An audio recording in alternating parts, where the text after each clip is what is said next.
जय हिंद साथियों, जय हिंद विद्यार्थियों। मैं मनीषा शर्मा, मेरे चैनल का नाम है study IQ 140 with Manisha Sharma. Daily मेरे द्वारा आपको साइकोलॉजी पढ़ाई जा रही है, जीके की ट्रिक्स दी जा रही है और अभी हमने वर्ल्ड हिस्ट्री की शुरुआत कर ली है, जिसमें हमने पहला टॉपिक लिया है पुनर्जागरण। साथियों, 2-3 दिन से आपको वीडियो प्रोवाइड नहीं हो पा रहे क्योंकि थोड़ा टेक्निकल एरर है, इस वजह से उसके लिए मैं आपसे क्षमा चाहती हूँ।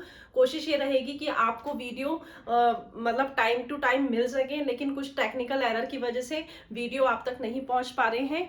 आगे से कोशिश रहेगी कि आपको समय से एडवांस में वीडियो प्रोवाइड करवा सकूं, आपको वीडियो दे सकूं। तो आज का जो हमारा टॉपिक है वो है पुनर्जागरण। हमने कल की क्लास में देख लिया था कि पुनर्जागरण की क्या पृष्ठभूमि है, क्या अर्थ है और क्या विशेषता है। आज हम देखेंगे पुनर्जागरण के कारण।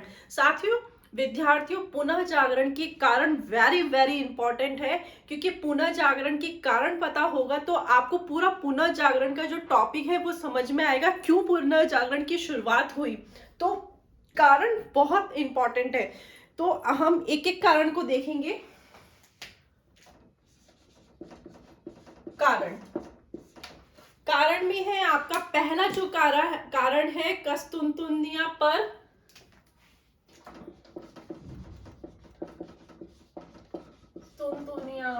कस्तुनतुनिया पर सही लिखा है ना मैंने, कस्तुनतुनिया पर तुर्कों का अधिकार। अब ये क्या है, आप इसको समझने का प्रयास करना। कस्तुनतुनिया पर तुर्कों पर अधिकार। आपको मालूम है, जब पुनः जागरण से पहले आपके यहाँ पर मतलब आप विश्व इतिहास पढ़ते हैं, आप रोमन की सभ्यता देखते हैं, यूनान की सभ्यता देखते हैं। तो जब ये यूनान की सभ्यता, रोमन की सभ्यता जब समाप्त हो जाती है तो आपका इस्लाम का, तुर्कों का अधिकार हो जाता है। आपके ये कुस्तुनतुनिया बेंजेटाइन संप्रदाय की राजधानी है। टाइन संप्रदाय की राजधानी है। आप ऐसे समझने का प्रयास करना, ये है आपका यूरोप, ठीक है साथियों, और ये है आपका क्या है, ये है आपका एशिया, ठीक है। ये है आपका यूरोप, ये है आपका एशिया। एशिया में इधर की साइड आपका पड़ता है टर्की, जिसे तुर्क टर्की एक ही बात है, ठीक है ना। और इधर की साइड है आपका कस्तुनतुनिया, ये है आपका, आपको मालूम है तुर्की में, टर्की में ऑटोमन साम्राज्य है। आप इधर देखेंगे कुस्तुनतुनिया पे तो आपका बेंजेटाइन संप्रदाय है, और आपके तुर्की में ऑटोमन साम्राज्य है। ऑटोमन साम्राज्य है, जो कि तुर्कों ने आपके बेंजेटाइन संप्रदाय की राजधानी पे अधिकार कर लिया था। आपको मालूम है, ये जो आपका जो बेंजेटाइन है, ये रोम का, ये बेंजेटाइन जो है रोम का पूर्वी भाग है, इसे हम पूर्वी रोमन भी कहते हैं, रोमन भी कहते हैं। आप इसका समझने का प्रयास करना। हम देख रहे हैं पुनर्जागरण के कारण, जिसमें हमने पहला देखा, और आप देखोगे ये जो कस्तुनतुनिया पे तुर्कों का अधिकार है ना, ये ही आपके पुनर्जागरण का प्रमुख कारण बनेगा। कैसे, इसको हम समझते जाते हैं। ये यहाँ पर रहता है, बेंजेटाइन संप्रदाय की राजधानी है, जिसपे तुर्कों का अधिकार हो गया था। ये बेंजेटाइन आपके पूर्वी रोम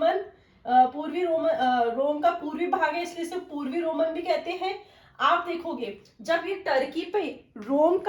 टर्की पे बेंजेटाइन का अधिकार हो गया ना, तो आप देखोगे जब कोई भी शासक दूसरे शासक के ऊपर अधिकार करता है, या उसको युद्ध में जीत लेता है, या कोई देश दूसरे देश को मतलब उस पर अधिकार कर लेता है या उसको जीत लेता है, तो वहां का जो राज्य है या देश है, जब कोई भी चीज हो वो उसका अधिकार हो जाता है। तो यहाँ पर ऑटोमन साम्राज्य का अधिकार हो गया। ये जो है ना आपका, ये आपका कुस्तुनमिया है, यहाँ पर टर्की का अधिकार हो गया। ठीक है, अधिकार हो गया। तो इससे क्या होगा, आप देखोगे जब टर्की पर पूर्वी रोमन पे अधिकार होगा तो यहाँ के मतलब जब टर्की पे पूर्वी रोमन पे अधिकार होगा ना, तो मुख्य रूप से आपके 3 परिवर्तन आएंगे। तो मुख्य रूप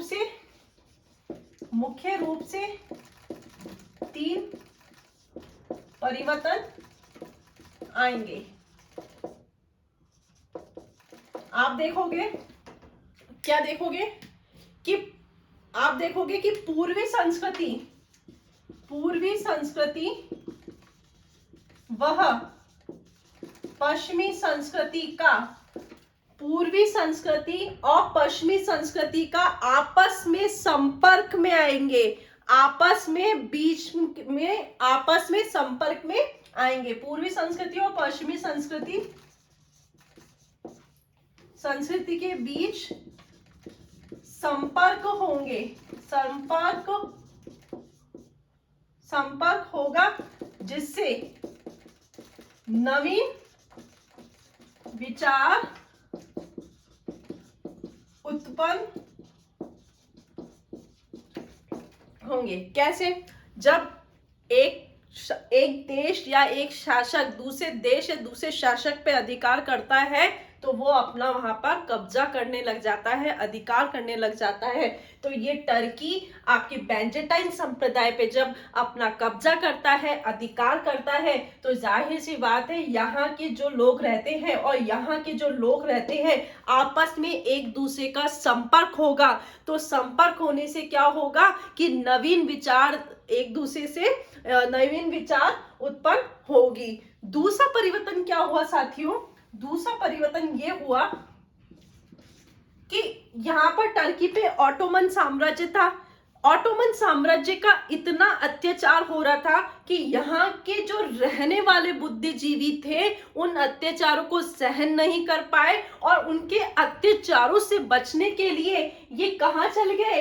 आपके यूरोप में चल गए। तो क्या लिखोगे? ऑटोमन साम्राज्य के बढ़ते अत्याचारों से बचने के लिए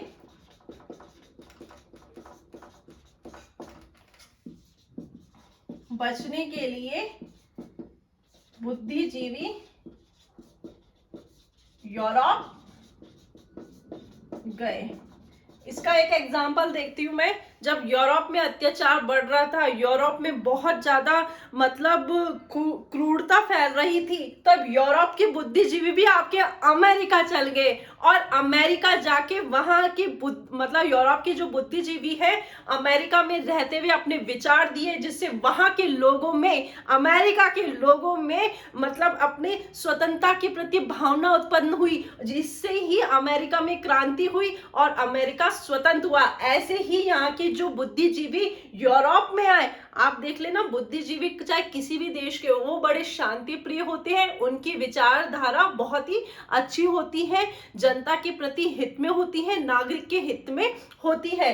तो बुद्धिजीवी कहीं का हो, जब ये ऑटोमन साम्राज्य का अत्याचार पड़ रहा था तो इस एरिया के जितने भी बुद्धिजीवी है वो पूरे यूरोप में चल गए और यूरोप में जब अत्याचार हो रहा था तो यूरोप के बुद्धिजीवी आपके अमेरिका में चल गए। इसलिए आज भी अमेरिका को इंटेलिजेंट व्यक्ति वहां पर पाए जाते हैं, क्योंकि सारे क्रीम तो आपके अमेरिका में चल गए, है ना। तो अमेरिका को जो स्वतंत्र कराने का कारण भी इन बुद्धिजीवियों का ही है। ऑटोमन साम्राज्य के बढ़ते अत्याचारों से बचने के लिए बुद्धिजीवी यूरोप गए। और तीसरा जो मुख्य परिवर्तन हुआ साथियों, तीसरा मुख्य परिवर्तन क्या हुआ, आप इस चीज को देखिए। ये एशिया है, ये यूरोप है, ये टर्की है, ये बैजेंटाइन संप्रदाय है, यहाँ पे आपके कुस्तुनतुनिया है। कुस्तुनतुनिया पे आपका अधिकार होने के कारण अब देखो, यूरोप से जो स्थल मार्ग था ना आपका, ये स्थल मार्ग प्रभावित हो गया। स्थल मार्ग प्रभावित हो गया क्योंकि यहाँ पर तो किसका कब्जा हो गया? टर्की पे। ये टर्की लोग, ऑटोमन साम्राज्य बड़े मतलब क्रूर थे, इनके अत्याचार बहुत ही ज्यादा थे। तो ये यूरोप का स्थल मार्ग प्रभावित हुआ। स्थल मार्ग प्रभावित होने की वजह से यहाँ के लोग कहीं पे भी जाते थे। आप यहाँ पर देखोगे पूरे में यहाँ पर सागर है, यहाँ आपका भूमध्य सागर है, तो पूरा यहाँ पर जल मार्ग है, स्थल मार्ग नहीं है, पूरा जल मार्ग है। तो इससे क्या हुआ, नवीन भौगोलिक खोजें हुई। तभी आप देखना, तभी आपकी भारत की भी खोज होती है, क्योंकि ये जो घटना चल रही है, ये आपका ये जो चल रहा है ना, ये 14वीं से 16वीं शताब्दी के बीच की घटना है। पुनर्जागरण जो आपका चला है ना 14वीं से 16वीं शताब्दी के बीच में, इसी बीच में 1498 में हमारे भारत की भी खोज हुई थी। क्यों हुई थी? यूरोप ने जलमार्ग निकाला और जलमार्ग के रास्ते से विभिन्न भौगोलिक खोज करी। तो यहाँ उन्होंने अमेरिका गए, अफ्रीका गए, वेस्ट इंडीज गए, फिर भारत आए तो भारत की भी खोज करी। तो ऐसे ही यहाँ से जलमार्ग की, तो तीसरा लिखेंगे अपन, भौगोलिक खोजें हुई। क्यों खोज हुई? जब यूरोप का स्थल मार्ग प्रभावित हुआ तो उन्होंने जल मार्ग को अपनाया, क्योंकि उस समय आपका क्या बोलते हैं, फ्लाइट तो हुआ करती नहीं थी, रेल मार्ग क्या बोलते हैं आपका वायुयान तो हुआ करते नहीं थे, तो वो जल की सहायता से, अपना जल मार्ग की सहायता से ही इधर उधर आगमन करते थे, व्यापार करते थे, वाणिज्य करते थे, क्योंकि व्यापार वाणिज्य भी करना जरूरी है, क्योंकि उन चीजों की आवश्यकता होती थी। और यहाँ आप देखोगे यूरोप में यहाँ पर ठंडी बहुत पड़ती है। ठंड होने की वजह से इनको मतलब ठंड से बचने के लिए ये मसाले खाया करते थे और मांस खाया करते थे। और ये मसाले के लिए ये यहाँ पर आपके भारत में आए, इंडोनेशिया में आए, व्यापार वाणिज्य करने के लिए इनको निकलना ही पड़ता था। इस कारण से इनकी भौगोलिक खोजें हुई। एक बार आप इसका पूरे का स्क्रीनशॉट ले लीजिए, फिर आगे दूसरा कारण पढ़ेंगे। आपको मैं बता दूं, आपके ये पुनर्जागरण में जो कस्तुनतुनिया पे तुर्कों का अधिकार हुआ ना, यही आपका मुख्य कारण बनेगा। इससे ही लोगों में की विचारधारा चेंज होगी। इसका स्क्रीनशॉट ले लीजिए।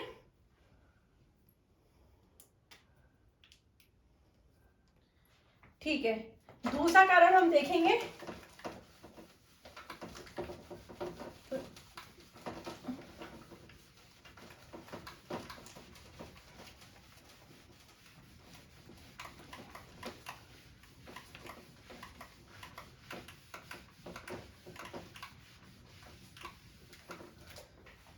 दूसरा कारण है आपका छापे खाने का आविष्कार।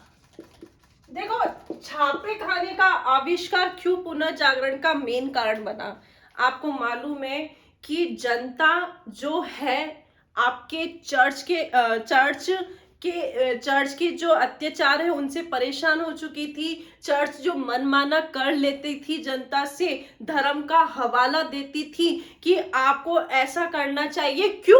क्योंकि बाइबल में लिखा है, और जनता बाइबल को मानते हुए वो सभी कार्य कर रही थी जो उनसे पादरी वर्ग करवा रहा था, जो चर्च करवा रहा था, जो पोप के आदेश दिए जा रहे थे, वो सब जनता कर रही थी। क्यों कर रही थी? क्योंकि उनको लगता था कि बाइबल में ऐसा लिखा है, हम ऐसे करेंगे तो प्रभु हमारे खुश होंगे।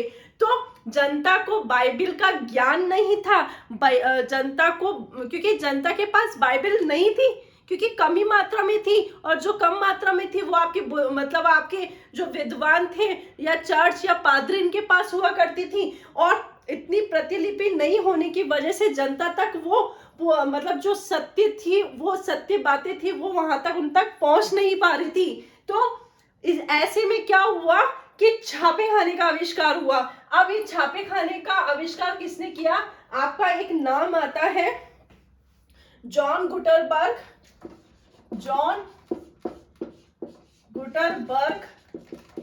ये व्यक्ति, ये जर्मनी में रहते थे। ये इनके विचार बड़े राजनीतिक विचार होते थे, जनता को जागरूक करने वाले विचार होते थे। लेकिन वहां का जो राजा शासक हुआ करता था, इनके ऐसे जो विचार जो जनता को भड़काने का काम करता था, जनता को उत्साहने का काम करता था, उग्र उकसा करने का काम करता था। इस वजह से वहां के जो शासक ने उसको यहां से जर्मनी से बाहर निकाल दिया, जर्मनी से बाहर निकाल दिया। अब ये जर्मनी से बाहर निकाल दिए गए, कहीं तो जाएंगे। जर्मनी से बाहर निकालने के बाद ये आए आपके फ्रांस, और फ्रांस में ये शैलबर्ग शहर में रहे। जर्मनी से बाहर निकालने के बाद ये फ्रांस के शैलबर्ग शहर में रहे। अब क्या हुआ, ये वहां पर चले तो गए, इनका मन नहीं लगा, उनको लगा कि जनता बड़ी धर्म के नाम पे बड़ा जनता मतलब मनमाना कर दे रही है, और आपके जो चर्च पादरी हैं वो जनता को लूट रहे हैं धर्म का नाम दे दे के, धर्म का हवाला दे दे के, तो इनका मन नहीं माना। तो फिर ये कौन, आपके जॉन गुटनबर्ग जो है वो फ्रांस से वापिस से चल गए जर्मनी, और जर्मनी के मेष शहर में रहने लगे। अब मेष शहर में आए तो इनका कोई उद्देश्य था, इन्होंने सोचा जनता को जागरूक करना बहुत जरूरी है, और जनता को इनको निकालने का कारण ये था कि ये जाके जनता को बताते थे, सत्य से परिचित कराते थे। इन्होंने सोचा नहीं, ऐसे नहीं करना पड़ेगा, अब हमें जनता को, मतलब जनता अपने आप उस चीज को पढ़े कि बाइबिल में वास्तव में ऐसा लिखा है या नहीं लिखा है, जनता को बाइबिल का ज्ञान होना चाहिए। तब ये जर्मनी के मेष शहर में गए, वहां पर इन्होंने प्रिंटिंग प्रेस का कार्य करना शुरू किया। आपके जॉन गुटनबर्ग ने 1400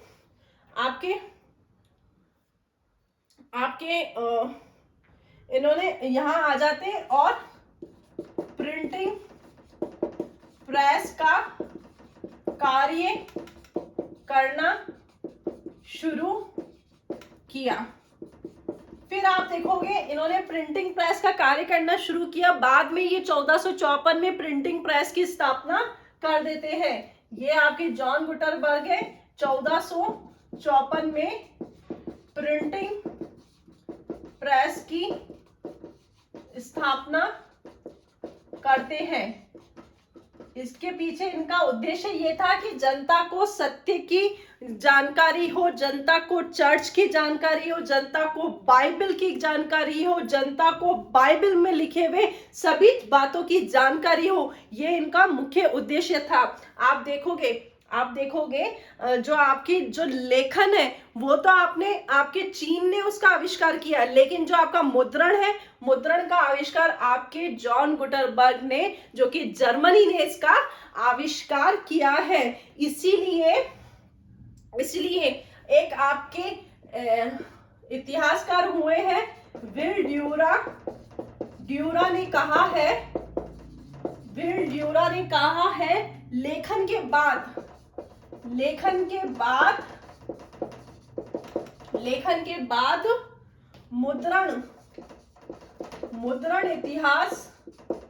मुद्रण इतिहास का बड़ा आविष्कार है।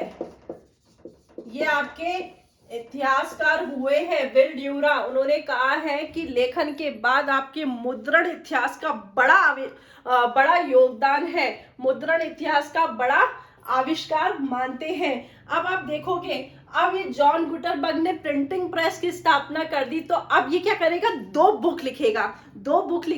तो जाहिर सी बात है, एक बुक तो वो ऐसी लिखेगा जिससे जनता को सीधे सीधे उसके बारे में जानकारी मिले। तो इन्होंने, गुटनबर्ग ने क्या किया, इसने दो बुक लिखी। आपके जॉन गुटनबर्ग ने दो बुक लिखी, तो जाहिर सी बात है एक बुक तो वो बाइबल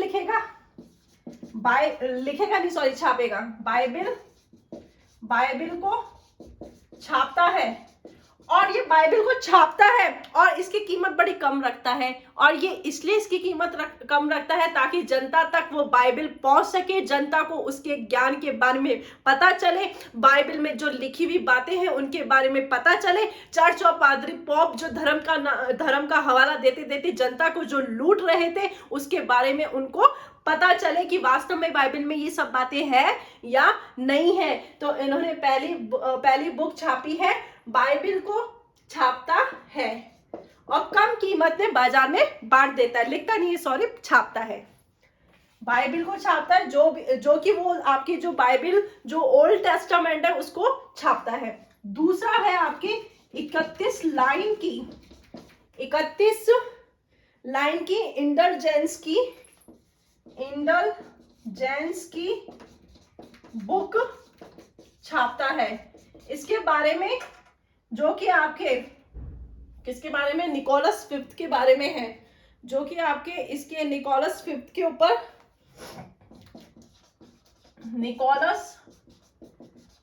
ऊपर लिखी हुई है। क्यों लिखी, मतलब जनता को इनकी सच्चाई बताने के लिए उसने ये छापता है, जो कि बाइबल को छापता है ताकि जनता तक बाइबल पहुंचे। और निकोलस फिफ्थ में लिखी हुई बुक है जो 31 लाइन की इंडलजेंस की बुक है उसको छापता है ताकि मार्केट में ये बुक आसानी से सबको मिल सके और आसानी से पढ़ सके और जनता को इनकी सच्चाई के बारे में पता चले। और जब आप देखोगे, जब छापे खाने का आविष्कार होता है, मार्केट में ये बुक छपती है और जनता को इनके ज्ञान सच्चाई से रूबरू होते हैं, तो लोगों में आक्रोश की भावना आती है, लोगों को सच्चाई के बारे में पता चलता है। ये भी एक पुनर्जागरण के कारण का मुख्य कारण बनता है। एक बार आप इसका स्क्रीनशॉट ले लीजिए, फिर ताकि हम आगे अन्य कारण भी पढ़ते जाएंगे डिटेल से।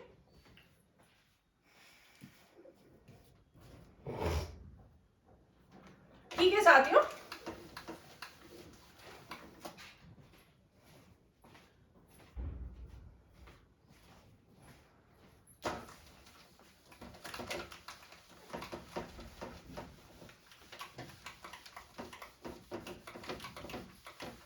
तीसरा कारण है आपका धर्म युद्ध। अब धर्म युद्ध भी आपके पुनर्जागरण का कारण बनता है, कैसे उसको देखते हैं हम। धर्म युद्ध जिसे हम क्रूसेड भी कहते हैं, धर्म युद्ध जिसे हम क्या कहते हैं, क्रूसेड। अब देखो, धर्म युद्ध है, जाहिर सी बात है दो धर्म को मानने वाले के बीच में ये युद्ध हुआ होगा।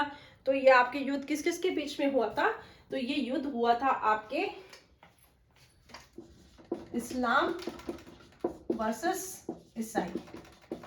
अब ये युद्ध हुआ है तो युद्ध के पीछे कोई कारण भी होगा, तो कारण क्या था, जेरूसलम के क्षेत्र को लेके। ये आप पढ़ते हैं आप पढ़ते हैं ना, जब इस्लाम का उदय ईसाई का, तो ये क्या जेरूसलम को ईसाई मत वाले मानते कि ये हमारा क्षेत्र है और इस्लाम ये हमारा। इसके पीछे इन दोनों के बीच में 8 युद्ध होंगे और ये 8 युद्ध काफी वर्षों तक चलेंगे। और मजे की बात है कि इस युद्ध में ईसाई समुदाय हार जाता है। तो कारण क्या था, कारण है तो परिणाम भी निकलेगा। परिणाम क्या होता है, इस्लाम जीत जाता है। इस्लाम, क्यों मैं लिखूं कि ईसाई हार जाता, मैं लिख देती हूँ ना, इस्लाम जीत जाता है, इस्लाम जीत जाता है।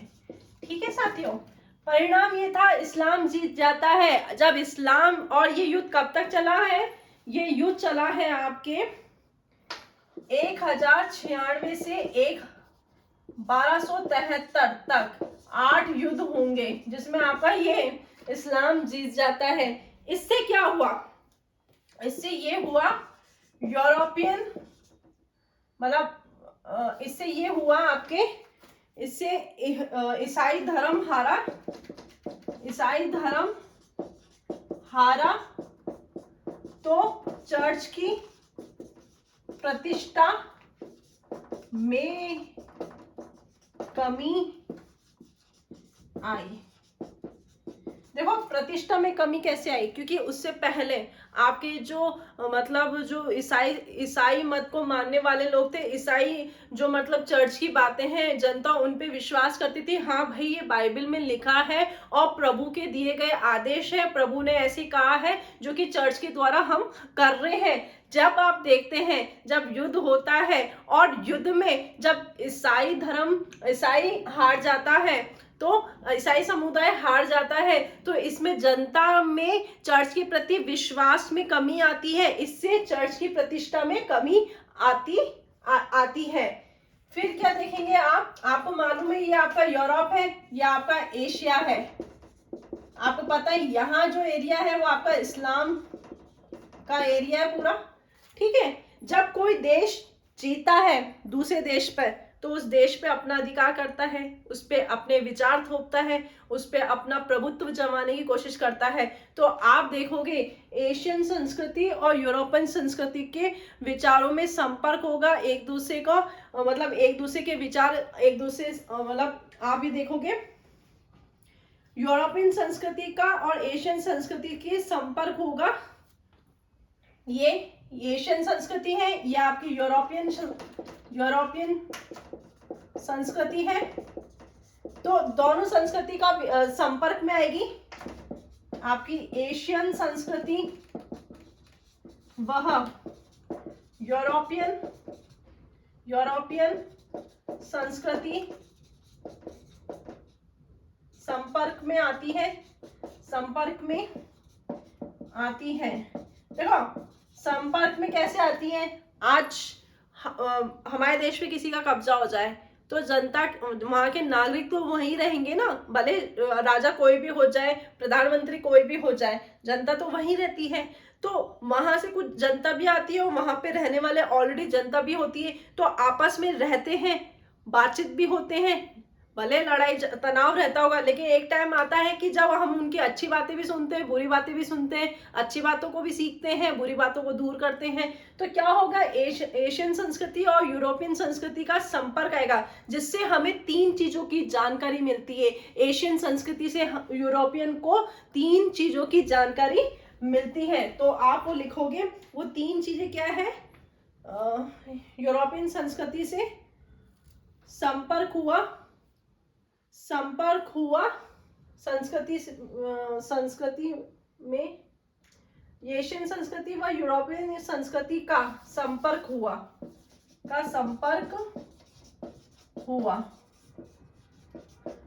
जिससे आपकी कागज की जानकारी मिलती है, आपकी बारूद की जानकारी मिलती है, तीसरी है आपकी कुतुबुनुमा की जानकारी। ये क्या है आपका दिशा सूचक यंत्र, इसकी जानकारी मिलती है। आपके कागज की जानकारी, कुतुबुनुमा की जानकारी, बारूद की जानकारी मिलती है। तो आप देखेंगे कि धर्म युद्ध का भी प्रभाव आपके पुनर्जागरण में पड़ता है।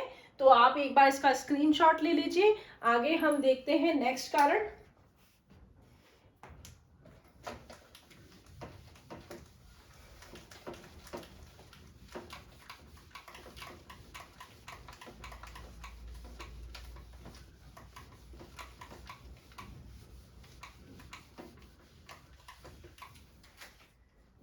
नेक्स्ट कारण है आपका मंगोल का आक्रमण। अब ये मंगोल के आक्रमण कैसे पुनर्जागरण को प्रभावित करता है। आपको पता है मंगोल में कुबलाई खान का शासन था। आप लिखेंगे कुबलाई खान का शासन था।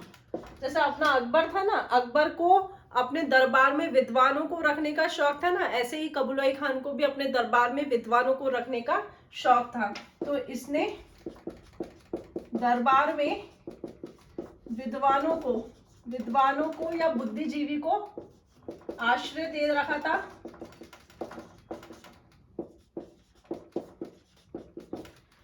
इसके दरबार में एक बुद्धिजीवी था या विद्वान था जिसका नाम आप जानते हो, वो है आपका मार्को पोलो, को भी आश्रय दे रखा था। बुद्धिजीवी तो विद्वान तो कहीं पे भी जा सकते हैं, और वो कुछ नया सीखने के लिए हमारे देश में भी बहुत बुद्धिजीवी आए। जब हम भारतीय इतिहास पढ़ेंगे तो देखेंगे कौन कौन से बुद्धिजीवी आए। आपको एक बात बताऊं कि हमारे देश में, भारत में भी पुनर्जागरण हुआ, लेकिन हमारे देश में जो पुनर्जागरण हुआ ना, राजा राम मोहन राय लेकर आए, वो समाज के प्रति पुनर्जागरण हुआ। और आपके जो यूरोप में जो पुनर्जागरण हुआ ना, वो धर्म से संबंधित पुनर्जागरण हुआ, क्योंकि धर्म के नाम पे हवाला दे दे के मतलब बहुत सारी कुरीतियां थी। और हमारे जो देश में जो पुनर्जागरण हुआ, वो समाज में जो कुरीतियां थी, बुराई थी, उनको लेके आपके पुनर्जागरण हुआ है। हमारे यहाँ पर तो आप देखोगे कि 19वीं शताब्दी में आपके 1815 में से स्टार्ट हो गया था, जब जैसे राजा राम मोहन राय आए। तो आप देखोगे मंगोल का जो आक्रमण हुआ, उसमें आपके ये मार्को पोलो को भी आश्रय दे रखा था। अब इसने क्या किया, ये मार्को पोलो ने यूरोपियन को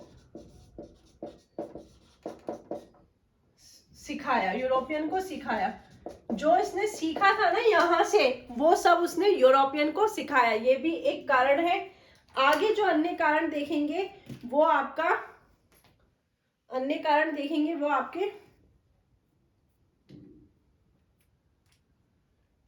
देखो, आपके अन्य जो कारण है वो ऐसे हैं। आपका पंडित्यवाद, इसके अंदर क्या था, अरस्तु के तर्क व ऑगस्टाइन के धर्म विचार मिश्रण था। और इसमें आपका नाम आता है रोजर ब्रेकन का।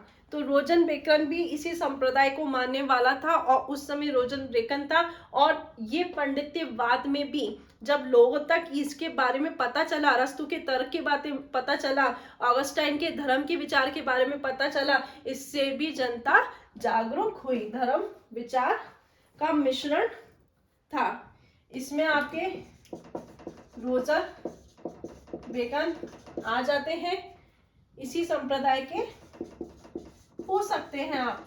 रोजन जो ब्रेकन थे वो किसको मानते थे, वो पंडित्यवादी को मानते थे। हालांकि रोजन ब्रेकन अरस्तु विरोधी था। वो कहता था, अरस्तु, मेरा मन करता है कि अरस्तु के सारे ग्रंथों को जला दो। ये आपके रोजन ब्रेकन का कथन था। इसी संप्रदाय के थे। और अब अन्य तो आपको पता होना चाहिए। छठा है आपके पुनर्जागरण से नगरों का विकास हुआ। जैसे जैसे आपके समाज में से कोई बुराई जाती है तो लोग अपने ऊपर कार्य करते हैं, जनता के हित में कार्य करते हैं, तो नगरों का विकास हुआ।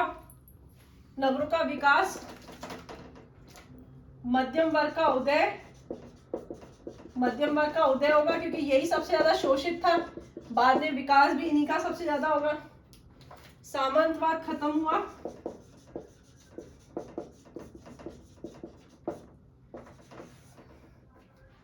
व्यापार